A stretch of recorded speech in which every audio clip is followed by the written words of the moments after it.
Bonjour à tous et bienvenue pour votre rendez-vous l'été chez nous. Un rendez-vous que vous allez retrouver tout l'été à travers tout le département pour visiter le patrimoine. Aujourd'hui, nous sommes sur la place Saint-Paul avec Yasmina. Yasmina, bonjour. Bonjour. Vous allez nous parler de cette place qui est un peu particulière puisqu'elle est très riche en histoire et notamment avec ce qu'il y a juste derrière nous. Oui, absolument, parce que nous sommes sur le tracé des remparts. En fait, derrière nous se situe la collégiale Saint-Paul, qui date du XIIe siècle. Mais elle est particulière parce qu'elle a été embellie au fil des siècles et elle a subi de très nombreuses transformations. Par exemple, on voit le collège des chanoines de 1572, juste derrière le vaisseau gothique qui curieusement est orienté au sud. On n'oriente pas au sud en chrétienté, mais ce sont les évêques de Toulon qui avaient leur résidence principale à Hyères, qui l'ont rajouté avec leur propre denier, fin 14e, début 15e. Et puis, on voit cette tour. Qu'est-ce que c'est cette tour? Oui, alors c'est assez... elle est très belle parce qu'en fait, c'est une maison Renaissance qui a été accolée au rempart du XIIe siècle. On est sous la porte Saint-Paul du XIIe.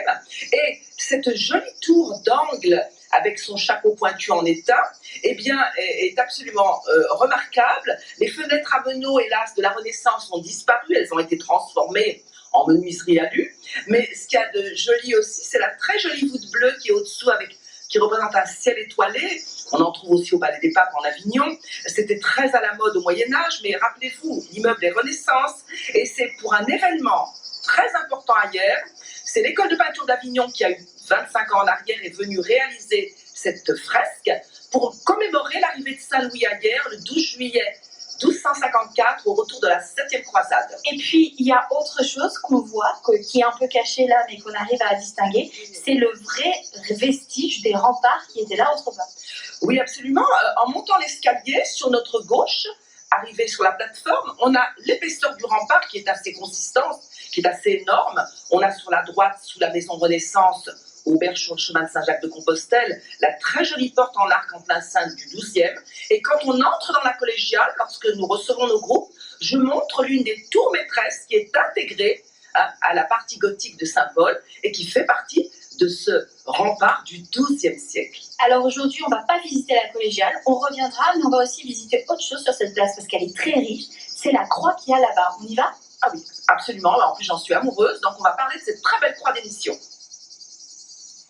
Yasmina, on va parler maintenant de cette croix qu'on voit juste derrière nous, qui est très particulière et qui a une histoire aussi que vous allez nous expliquer. Oui, alors absolument, ce sont des compagnons du devoir qui étaient à Hyères en 1820 et qui ont offert cette magnifique œuvre d'art à la ville de Hyères. Et il y a une petite histoire particulière aussi, l'endroit, il y a un fossé sous la croix et il est dit qu'au Moyen-Âge, on jetait les corps brûlés à la chaude et pestiférés pour se débarrasser des miasmes, des microbes bien évidemment. Et donc la croix finalement a toute sa place ici. C'est un signe qui n'est pas que religieux alors du coup. En fait, c'est plutôt aussi une façon de rendre hommage à des défunts quelque part. Donc c'est un petit côté art sacré quand même.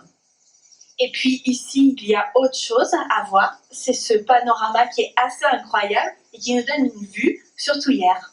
Absolument, alors ça fait l'unanimité de nos groupes qui viennent du monde entier en fait, et nous avons, quand ce n'est pas brumeux, hélas comme aujourd'hui, la vue sur les 3 îles d'Hyères, Porquerolles, Porquerolles-le-Levant. On a le fort de Brégançon à la terminaison sur la gauche du massif des Morts, on a le vieux salin d'Hyères sur la gauche, sous le massif des Morts qui date du Xe siècle. En balayant, on rejoint la colline de Costebelle, Mont des Oiseaux, et on a le salin des Pesquiers qui date de 1848. Et en face de nous, vous avez le pâté de maison de Légade, où Saint-Louis a accosté au retour de la 7e croisade, le 12 juillet 1254, sur une plage. Voilà. Merci beaucoup de nous avoir présenté cette place, et puis on se retrouvera donc pour visiter la collégiale prochainement. Eh bien, avec grand plaisir, forcément. C'est toujours un plaisir pour moi. J'adore cette ville et vraiment, elle mérite le détour. Et si on veut vous rencontrer pour faire une visite, comment ça se passe? Eh bien, il suffit de s'adresser à l'Office de tourisme de Hyères. Vous demandez Yasmina ou Claudine, qui est notre guide. Moi, je travaille de façon en freelance, en quelque sorte. J'étais autrefois à l'Office du tourisme, mais ils continuent à me faire travailler. Ils connaissent ma passion pour la ville et c'est un ravissement. Voilà. Merci beaucoup. Merci Laurie, merci à vous.